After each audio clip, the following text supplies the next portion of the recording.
अब हम अपना नया चैप्टर स्टार्ट कर रहे हैं, वो है डिबेंचर्स। और अब इस डिबेंचर्स में क्या है, हमारा पार्ट फर्स्ट है। इसमें हम समझेंगे कि डिबेंचर्स के लिए जैसे जर्नल एंट्रीज होती है वो क्या होंगी और डिबेंचर होता क्या है एग्जैक्टली। ठीक है, तो यहाँ देख, ये मैंने बना दिए कुछ बंदे हैं, ये आपकी पब्लिक है। ठीक है,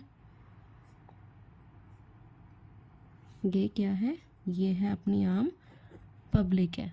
ओके, अब क्या होता है यहाँ पे, इस पब्लिक से क्या करना होता है, जो कंपनी होती है कंपनी को इस पब्लिक से पैसा रेज करना होता है, यही करना होता है।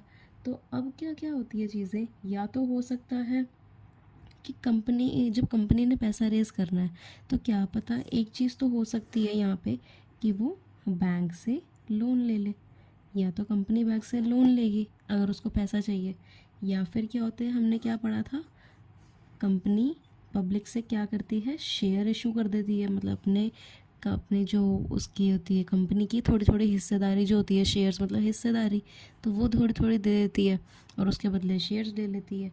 या फिर क्या होता है, या फिर वो क्या करती थी कंपनी, या फिर होता था वो रिजर्व्स कुछ होते थे उसके कंपनी के, वो रिजर्व्स को तोड़ के उससे पैसा ले लेती थी। तो ये चीज़ें हमने पढ़ी थी।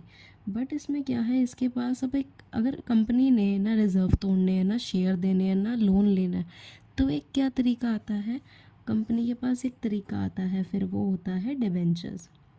डिबेंचर्स कुछ नहीं, बस क्या होते हैं, शेयर का, बस शेयर जैसे ही होते हैं, बट इसमें चेंजेस क्या होते हैं, बस ये एक तरीके का लोन होता है। ठीक है, डिबेंचर्स क्या होता है, एक तरीके का लोन होता है जो कि पब्लिक से लिया जाता है और इसके बदले में कंपनी को इंटरेस्ट भरना पड़ता है। शेयर्स अगर कंपनी इशू करेगी तो उसको इंटरेस्ट नहीं देना होएगा इनको, पब्लिक को, क्योंकि क्या होगा, अगर शेयर उसने इशू करें तो अपनी कंपनी की इक्विटी डाइल्यूट करी है कंपनी ने। बट यही अगर उसने डिबेंचर्स इशू करे हैं पब्लिक को, तो जो डिबेंचर्स है वो क्या होता है, एक तरीके का लोन होता है। तो उसके लिए इस पब्लिक को, इस आम जनता को कंपनी से हर साल ब्याज मिलता रहेगा। ठीक है, हर साल ब्याज क्या होता रहेगा, मिलता रहेगा पब्लिक को कंपनी से। तो इसलिए डिबेंचर्स पब्लिक प्रेफर करती है ज़्यादातर, क्योंकि क्या होता है कि पब्लिक की नज़र में एक ये सेफ़ इन्वेस्टमेंट हो जाती है कि हमें तो कोई मतलब नहीं है, कंपनी ग्रो करे जो मर्जी करे, हमें अपना इंटरेस्ट मिलता रहेगा। तो ये चीज़ होती है। ठीक है, जितना ज़्यादा ग्रो करेगी तो ज़्यादा इंटरेस्ट मिलेगा, जितना कम ग्रो करेगी उतना कम इंटरेस्ट मिलेगा, बट इंटरेस्ट तो मिलेगा मिलेगा, ये चीज़ होती है। तो शेयर होल्डर्स से पहले भी किन की पेमेंट करी जाती है, डिबेंचर होल्डर्स की। और पब्लिक को हम क्या कहते हैं, डिबेंचर होल्डर्स। जिन्होंने डिबेंचर्स लिए होते हैं किसी कंपनी के, उनको क्या बोलते हैं हम, डिबेंचर होल्डर्स। ठीक है, तो बस ये कंसेप्ट है हमारा, ये जो डिबेंचर्स का आता है। अब इससे डिबेंचर समझ आ गया होगा, देखो कि यहाँ पे बेसिकली कंडीशंस लगती क्या क्या है। ठीक है, अब क्या होएगा, तू जब आगे पढ़ेगी ना तो तेरे पास क्या आएगा, यहाँ पे लिखा होएगा 9% डिबेंचर।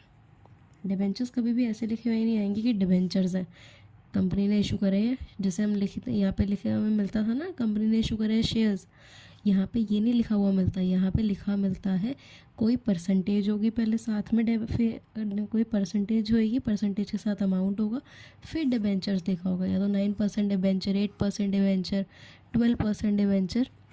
तो ये परसेंटेज और कुछ नहीं बल्कि इंटरेस्ट का रेट होता है, इंटरेस्ट का रेट। जैसे मैंने ये बताया ना कि इंटरेस्ट देती है कंपनी डिबेंचर्स पे पब्लिक को, तो ये इंटरेस्ट का रेट होता है कि मतलब इतने रेट का इंटरेस्ट दिए, 12% इंटरेस्ट दिया है, 9% इंटरेस्ट दिया है। सिर्फ ये डिपिक्ट करने के लिए यहाँ पे हमने परसेंटेज यहाँ पे ऑलरेडी लगी होती है, इसका कुछ काम नहीं है। ये पूरा तेरे लिए क्या है, एक वर्ड की तरह ट्रीट होगा, इसका कुछ काम नहीं है तेरे लिए। ठीक है, तो ये चीज़ समझ आई। अब क्या होता है, इसको हम, इंटरेस्ट रेट तो होता ही है ये, इसको हम क्या बोलते हैं, इसको हम कूपन रेट भी बोलते हैं। ठीक है, कूपन रेट, इसे हम ये भी बोलते हैं, या फिर हम इसको क्या बोलते हैं, इंटरेस्ट रेट, या तो कूपन रेट या इंटरेस्ट रेट। डन। अब जब ये चीज़ें समझ आ गई, उसके बाद क्या करते हैं, एक बार डिबेंचर का मीनिंग समझते हैं कि डिबेंचर का मतलब एग्जैक्टली होता क्या है। यहाँ पे ये दिख रहा है, अब देख, debenture is a written instrument or document issued by the company. Debenture क्या होता है? एक रिटन इंस्ट्रूमेंट, मतलब एक लिखा हुआ एक कागज़ होता है, लिखा हुआ इंस्ट्रूमेंट कागज़ होता है या फिर document issued by the company, जो कंपनी इशू करती है, एक्नॉलेजिंग द बोरोइंग, मतलब कंपनी ने पब्लिक से बोरो करा है, इसको एक्नॉलेज करने के लिए कंपनी क्या करती है? अपने डिबेंचर को एक रिटन इंस्ट्रूमेंट या डॉक्यूमेंट के तौर पे इशू करती है। Bearing fix rate of interest, जैसे अभी मैंने जस्ट बताया ना, यहाँ पे इंटरेस्ट रेट, यहाँ पे जो भी परसेंटेज लगी होती है वो इंटरेस्ट रेट डिपेक्ट करती है। तो क्या होएगा कि ये फिक्स्ड इंटरेस्ट रेट है ही है, चाहे कंपनी जितनी मर्जी ग्रो करे या जितने मर्जी कम ग्रो करे, हमें मतलब नहीं है, हमें ये इंटरेस्ट रेट है तो ये तो मिलेगा ही मिलेगा। ठीक है। It is a long term borrowing, तो ये डिबेंचर क्या होती है आपकी? एक लॉन्ग टर्म बोरोइंग होती है। तो ये चीज़ें की जो कीवर्ड्स हैं ये लिखती जा कि ये लॉन्ग टर्म बोरोइंग होती है। कहाँ क्या? Debentures. Interest on debenture is a charge against profit, जो डिबेंचर्स पे इंटरेस्ट होता है, जो मैंने बताया, इंटरेस्ट तो देना ही देना है, कंपनी चाहे घाटे में जाए चाहे प्रॉफिट में जाए, इंटरेस्ट तो देना ही देना है। ये चार्ज अगेंस्ट प्रॉफिट है। जो चीज़ चार्ज अगेंस्ट प्रॉफिट होती है उसका मतलब क्या होता है? हमें मतलब नहीं है कि प्रॉफिट हो रहा है लॉस हो रहा है, हमें ये देनी ही देनी है। उसके बाद आता है debenture holders do not have voting right. जो डिबेंचर होल्डर्स होते हैं, जिनके पास डिबेंचर होते हैं, जैसे कि आम जनता, उनके पास क्या होता है? वोटिंग राइट्स नहीं होते। वो कंपनी के कोई पार्ट नहीं बन गए हैं, उन्होंने बस कंपनी को एक तरीके का लोन दिया है, उस बेस पे उनको इंटरेस्ट मिली जा रहा है, तो ये चीज़ होती है, उनके पास कोई वोटिंग राइट नहीं होता। Debenture can be issued at par premium discount. अब हमने शेयर्स में क्या पढ़ा था कि अगर शेयर्स इशू होते हैं तो वो सिर्फ पार और प्रीमियम पे हो सकते हैं। अब तो कहेगी मैं डिस्काउंट भी तो था कुछ, तो ये था वो कि शेयर जब भी री इशू होते हैं तो वो पार प्रीमियम डिस्काउंट तीनों में से किसी पे भी री इशू हो सकते हैं, बट जब इशू हो रहे होते हैं तो सिर्फ या तो पार पे होंगे या प्रीमियम पे होंगे। बट डिबेंचर के केस में थोड़ा सा अलग है कि डिबेंचर पार पे भी इशू हो सकता है, प्रीमियम पे भी और डिस्काउंट पे भी। ठीक है, तो ये चीज़ ध्यान रखने वाली है, ये भी हमने पढ़ लिया। अब हम पढ़ते हैं यहाँ पे कुछ एक कंडीशंस हैं। चलो उससे पहले एक चीज़ और दिखा देती हूँ। ये हमने क्या करनी है, हमने अभी जर्नल एंट्रीज करनी है तो वो दिखाऊंगी, बट एक चीज़ क्या ध्यान रखनी है, हम जर्नल एंट्रीज में जहाँ जहाँ शेयर्स लिखते थे ना, वहाँ वहाँ क्या लिख देना है तूने अब? डिबेंचर्स। जहाँ जहाँ हम क्या लिखते थे? शेयर्स, वहाँ वहाँ पे क्या लिखना है? डिबेंचर्स। और जहाँ जहाँ हम यूज़ करते थे वर्ड शेयर कैपिटल, वहाँ पे हमें उस परसेंटेज डिबेंचर, जो भी परसेंटेज हमें क्वेश्चन में गिवन होगी वो नंबर, जैसे मैं सपोज करती हूँ 8 दिया तो 8% डिबेंचर्स ऐसे लिखना है। जहाँ पे भी हम शेयर कैपिटल लिखते थे वहाँ पे उस परसेंटेज डिबेंचर का नाम, जहाँ पे भी हम शेयर्स लिखते थे वहाँ पे डिबेंचर्स लिखना है, बस ये और कुछ भी नहीं है। शेयर कैपिटल के आगे फेस वैल्यू होती थी ना हमेशा, इस परसेंटेज डिबेंचर के भी आगे हमेशा क्या आएगी? फेस वैल्यू आएगी। बस ये चीज़ है और कुछ भी नया नहीं है, बस ये चीज़ रिप्लेस करनी है। तो ये भी 2 मिनट वीडियो पॉज कर और दोबारा देख। अब उसके बाद हम क्या शुरू करते हैं, यहाँ पे एक वर्ड को दिख रहा है condition of issue of debentures. तो कंडीशंस क्या क्या होती हैं जो हमने अभी अभी पढ़ी हैं। कंडीशंस क्या क्या थी हमारे पास कि या तो पार पे इशू होगा या प्रीमियम पे या डिस्काउंट पे। तो अभी वही चीज़ देखते हैं यहाँ पे। ठीक है, हाँ, तो देख यहाँ पे क्या है? Conditions of issuing. कंडीशन क्या है इशू करने की डिबेंचर्स? आपके पास 3 कंडीशंस है, पार, प्रीमियम या डिस्काउंट। या तो पार पे इशू करो या प्रीमियम पे या डिस्काउंट पे। ठीक है, मैं 1 सेकेंड दे मुझे, मैं एक चीज़ देख रही थी। 1 सेकेंड।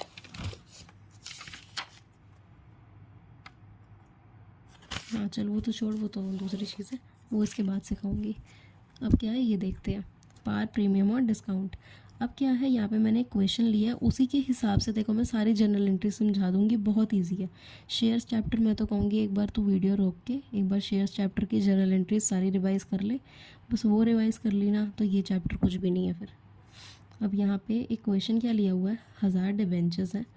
1000 क्या है? 9% डिबेंचर।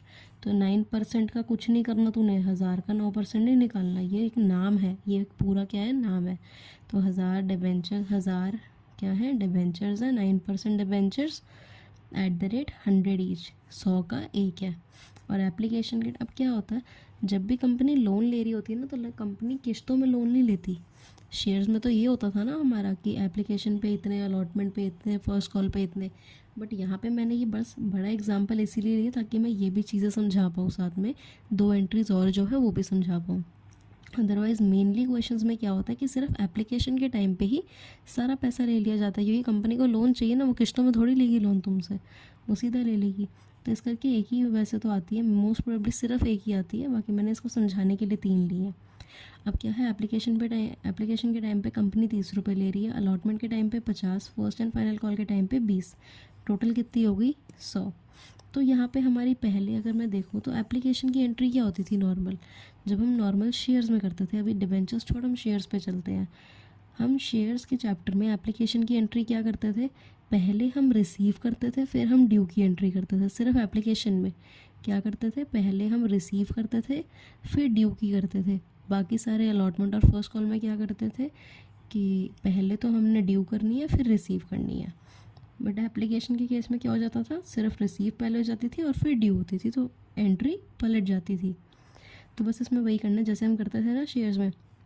शेयर्स में एप्लीकेशन की एंट्री पहले बिना देखे बता, bank account debit to share capital to share application account, फिर share application account debit to share capital account, यही करते थे ना। अब यहाँ पे क्या करना है, अगर मैं उसको मिक्सअप ना करूँ इसके साथ, तो यहाँ पे हमने क्या करना है, सिर्फ जहाँ पे शेयर वर्ड था वहाँ डिबेंचर वर्ड लगाना है, और जहाँ पे आपका ये शेयर कैपिटल था वहाँ पे आपने परसेंटेज डिबेंचर का नाम लगाना है। तो बस मैंने वही रिप्लेस करा, bank account debit to debenture application account, फिर debenture application account debit to percentage debenture account. और अब अगर हम अमाउंट भी देखें तो अमाउंट भी हमें डालना आता ही है, हमने इतना तो सीखा है ना कि अमाउंट अब हम कैसे डालते थे। तो अमाउंट डालना भी क्या है, बहुत ईजी है हमारे लिए। तो क्या होता था, ये देख, एप्लीकेशन के टाइम पे कितना मिल रहा है 30, हमारे पास कितने डिबेंचर्स हैं 1000, कितना हो गया 30,000, 30,000, ये भी 30,000 और ये भी 30,000, यही हुआ ना हमारा आंसर। अब ये होने के बाद अब क्या है हमारे पास, नेक्स्ट है हमारी एप्लीकेशन की एंट्री तो हो गई। ये एप्लीकेशन मैं एंट्रीज पे इसलिए अब जोड़ नहीं डाल रही क्योंकि मैंने पहले जब शेयर्स की करवाई है ना, तो मैंने बहुत टाइम लगा के वो चैप्टर कंप्लीट करा है, सिर्फ इसी करके अब मैं दोबारा सारी एंट्री बार बार नहीं बोल रही इसकी, बिकॉज सेम है, जैसे मैंने तेरे को बता दिया, बस रिप्लेस क्या करना है, बाकी तो सेम है। फिर आता है अलॉटमेंट की। अलॉटमेंट में क्या करते हैं, अलॉटमेंट की एंट्री क्या होती थी, पहले हम ड्यू करते थे, फिर हम रिसीव करते थे। तो ड्यू की एंट्री में हम पहले क्या करेंगे, यहाँ पे सेम वही एंट्री है, बस debenture allotment account debit to percentage debenture, फिर bank account debit to debenture allotment account. क्या करना है, debenture allotment account debit to percentage debenture account, फिर bank account debit to debenture allotment account. ये क्या है, ये हमारी है ड्यू की एंट्री। ड्यू करना तो क्या करते हैं, डिबेंचर अलॉटमेंट अकाउंट डेबिट कर देते हैं और टू परसेंटेज डिबेंचर, ठीक है जी। फिर हमारी रिसीविंग की एंट्री आती है, तो रिसीविंग की एंट्री में क्या होता है, रिसीव हो गया मतलब बैंक में आ गया, तो bank account debit to debenture allotment account. तो ये वाली एंट्री हो गई। एक बार मैं यही कहूँगी देखो कि पहले शेयर्स, एक बार शेयर्स की दोबारा जर्नल एंट्री पढ़ा, उसके बाद ये बहुत ईजी है, बहुत ईजी। अब उसके बाद क्या है, अलॉटमेंट का अमाउंट लिखते हैं 50 इंटू में 1000, तो क्या आ गया आपका 50,000, यहाँ भी 50,000, यहाँ भी 50,000 एंड सिमिलरली यहाँ भी 50,000। फिर आता है हमारा फर्स्ट कॉल। तो मैंने क्या बताया था, allotment, first call, second call, इनकी सेम एंट्री होती है, बस क्या होता है यहाँ पे अलॉटमेंट लिखा है, जहाँ पे अलॉटमेंट लिखा है वहाँ फर्स्ट कॉल लिख दे, अगर सेकंड कॉल की करनी है तो वहाँ सेकंड कॉल लिख दे, बस ये होता है। तो हम यहाँ पे फर्स्ट कॉल की भी एंट्री कर रहे हैं, तो क्या होगी, debenture first call account debit to percentage debenture account, फिर bank account debit to debenture first call account. तो ये हमारी क्या है, ये हमारी ड्यू की एंट्री है, फिर ये हमारी रिसीविंग की एंट्री है। जब फर्स्ट कॉल ड्यू कर रहे हैं तो क्या करेंगे, debenture first call account debit to percentage debenture account, और फिर जब हमें पैसा रिसीव हो रहा है, मिल रहा है, तो बैंक अकाउंट डेबिट हो रहा है, बढ़ रहा है बैंक, तो bank account debit to debenture first call account. ठीक है, I hope it is very much clear, because similar ही था, इसमें कुछ समझाने वाला था भी नहीं, सेम शेयर्स वाली एंट्रीज थी। तो अब यहाँ पे हमने क्या करा, यहाँ पे हम अमाउंट लिखते हैं, अमाउंट कितना है फर्स्ट कॉल का 20, इंटू में कितने हैं डिबेंचर्स 1000, तो 20,000, 20,000, 20,000 एंड 20,000। तो ये हमारी तीनों एंट्रीज़ हो गई और यही हमारा एक क्वेश्चन यहाँ पे ख़त्म हो गया कि हमने सिर्फ क्या करना है, सिंपल सा ये चीज़, इसमें ये एंट्रीज़ होनी है। ठीक है, अब हम क्या चलते हैं, अब हम एक नेक्स्ट चीज़ पे चलते हैं जो कि मैंने समझानी है। जो मैं पहले देख रही थी वो ये चीज़ थी।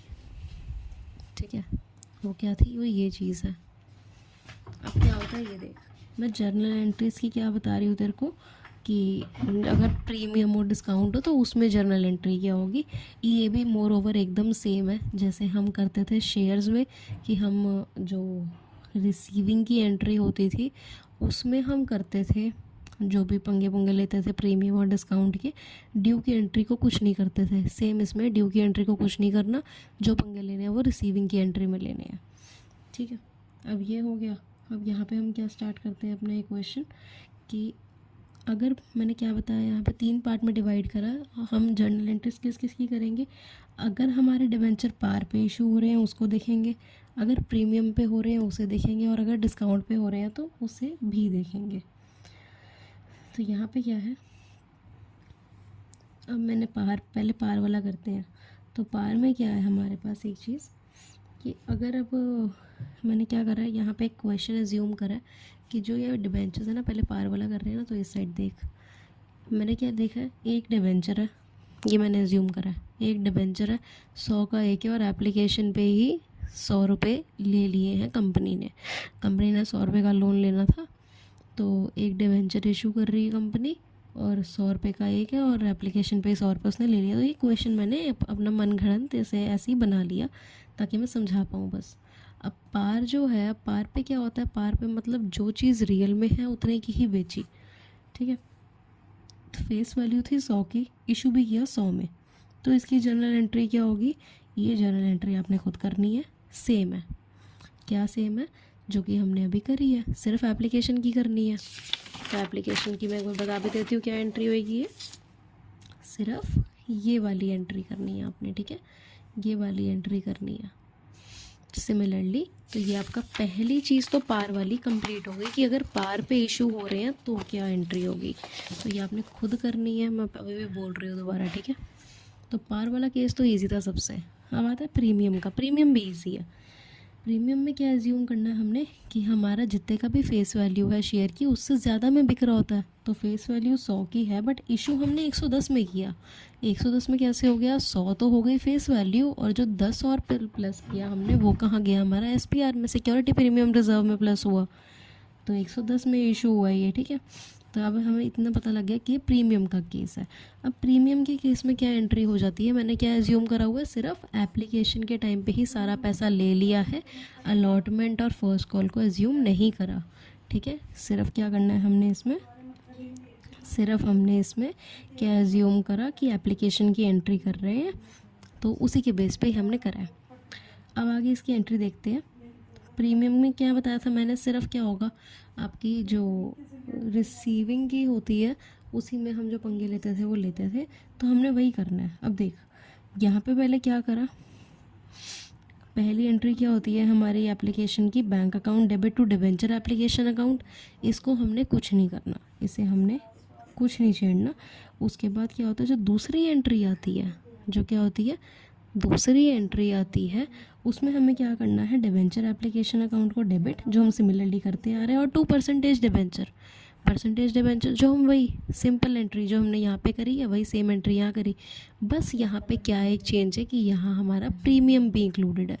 अगर प्रीमियम इंक्लूडेड है तो हम क्या करते हैं, प्रीमियम को भी क्रेडिट कर देते हैं ड्यू की एंट्री में। एक मिनट हाँ सॉरी यार, इसमें क्या करते थे हम, हमेशा ड्यू की एंट्री में क्या कर देते थे, जो हमें एडिशन है प्रीमियम और डिस्काउंट में करना होता था। एक बार तो रीचेक भी कर ले पीछे कि ड्यू में करते थे रिसीव में करते थे। ठीक है, वैसे तो ड्यू में ही करते थे, जैसे इसमें भी करी है मैंने, आई थिंक पहले वो बोला होगा, रिसीविंग वगैरह बोला होगा, तो थोड़ा टंग स्लिप हुआ होगा, सॉरी। अब क्या है यहाँ पे, ये वाली एंट्री हमारी एप्लीकेशन की, इसमें क्या करा हमने, debenture application account debit 2% debenture, ये तो हमने नॉर्मल एंट्री रखी यहाँ तक, यहाँ से लेके यहाँ तक की नॉर्मल एंट्री है। बस अगर प्रीमियम आ गया तो प्रीमियम को भी क्रेडिट कर देते हैं, तो 2 SPR अकाउंट, बस ये चेंज आता है। अब आते हैं हमारा डिस्काउंट वाले पार्ट पे। अगर डिस्काउंट पे हम क्या कर रहे हैं, डिबेंचर को इशू कर रहे हैं, तो फेस वैल्यू क्या है 100, इशू कितने पे हो रहे हैं 90 पे, मतलब 100, 10 कम पे, 10 कम पे इशू हो रहे हैं अगर, तो क्या करना है हमें देखना है। अगर 90 पे 100 का फेस वैल्यू है, 90 पे इशू हो रहा है, तो 100 तो आपकी फेस वैल्यू है और जो 10 है वो क्या है, डिस्काउंट है। ठीक है, तो अब इसकी सिर्फ जर्नल एंट्री में क्या होगा, इसमें भी कुछ चेंज नहीं आता, बस सिंपल रहती है। पहली हमारी एप्लीकेशन की entry bank account debit to debenture application, वो हमने कर दी। दूसरी एंट्री क्या आती है, दूसरी एंट्री हमारी आती है debenture application account debit to percentage debenture. बस इसमें क्या चेंज आता है, अगर डिस्काउंट होता है तो डिस्काउंट को हम डेबिट करते हैं, SPR को हम क्रेडिट करते हैं, डिस्काउंट को हम डेबिट करते हैं। यहाँ पे एक बार लिख भी ले, SPR को हम क्रेडिट करते हैं और डिस्काउंट को हम डेबिट करते हैं। ठीक है, ये चीज़ है। अब जब ये भी आपको आ गया, अमाउंट तो इसमें लिखना ही नहीं था, ये तो मैं सिर्फ जनरल समझा रही थी, तो बस यही चीज़ देखनी है। तो हमारे पास ये भी हो गया एक कंसेप्ट, बट एक चीज़ नोट है यहाँ पे, ये लिख दो, साथ साथ लिखना शुरू कर, जो नोट करनी है चीज़, इफ़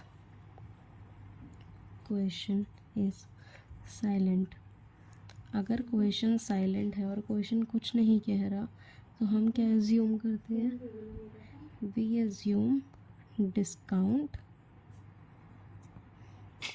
या premium on allotment due entry.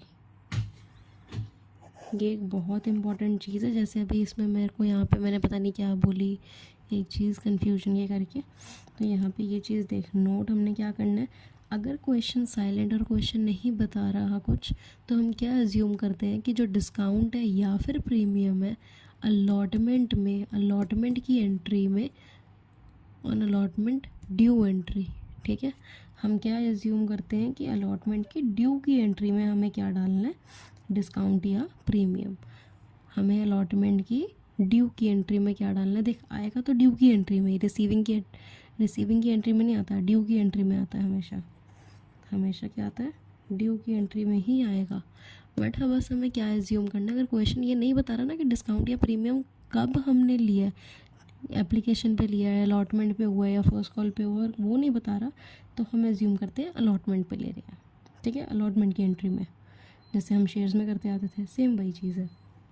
अब उसके बाद क्या है, अब मेरे पास एक क्वेश्चन है, तो एक बार क्वेश्चन को लिख देती हूँ, फिर वो सॉल्व करते हैं, उसके बाद हमारा पहला पार्ट कंप्लीट। अब हम ये अपना क्वेश्चन देखते हैं, इसमें क्या है, X LTD on 1 May 2022 issued 50,000 9% debentures, 50,000 क्या करें, 9% डिबेंचर्स इशू करें ऑफ 100 ईच, और हर एक कितने का था, 100 का। Payable ₹20 on application and balance amount on allotment, मतलब 20 कितने दिए एप्लीकेशन पे और बाकी का बैलेंस अमाउंट किस पे दिया, अलॉटमेंट पे। तो मैंने वही लिखा है, 20 एप्लीकेशन पे, और अगर कुल मिला के पूरा 100 का है, तो बैलेंस कितना हुआ अलॉटमेंट पे, 80, बस वही चीज़ लिखी। अब applications were received for the issued debentures and allotment was made to all the applicants, the amount was received on due dates, pass the journal entries। ठीक है, अब क्या करनी है, बस आपने जर्नल एंट्री पास करनी है। ये एकदम सिंपल है, मैं तो यही कहूँगी मेरे देखने से पहले ही खुद कर ले। ठीक है, वीडियो पॉज कर और खुद कर ले, तभी तेरे को अच्छे से कॉन्सेप्ट आएगा। मैं तो अब दिखाती हूँ आंसर। ठीक है, यहाँ देखते हैं। तो क्या हुआ, हमने क्या करनी थी, पहले एप्लीकेशन की एंट्री होगी, फिर अलॉटमेंट की होगी।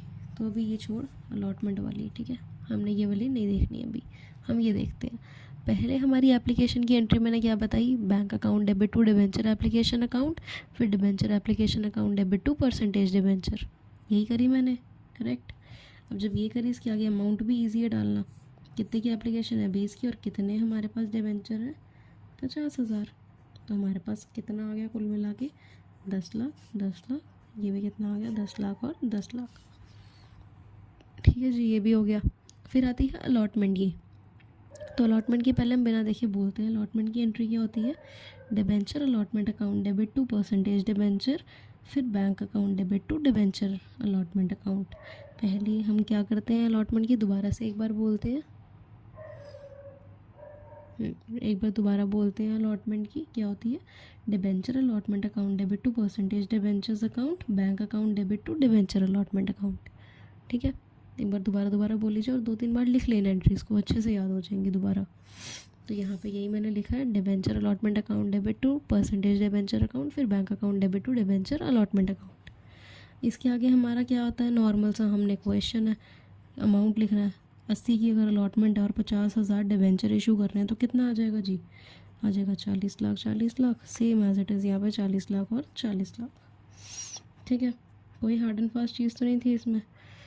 तो यहीं पे हमारा क्या होती है, ये डिबेंचर की फर्स्ट पार्ट की वीडियो ख़त्म होती है। और इसमें ये बेसिक कंसेप्ट था कि कैसे हम जर्नल एंट्रीज देखते हैं, उसको क्वेश्चन में कैसे अप्लाई करते हैं, उसमें कौन कौन सी कंडीशंस होती हैं, डिबेंचर्स होते क्या हैं, ये चीज़ पता करने के लिए। ठीक है, अब हम चलते हैं अपने नेक्स्ट पार्ट पे, पार्ट 2 करेंगे हम, उसमें हम इसको थोड़ा आगे और फर्दर पढ़ेंगे।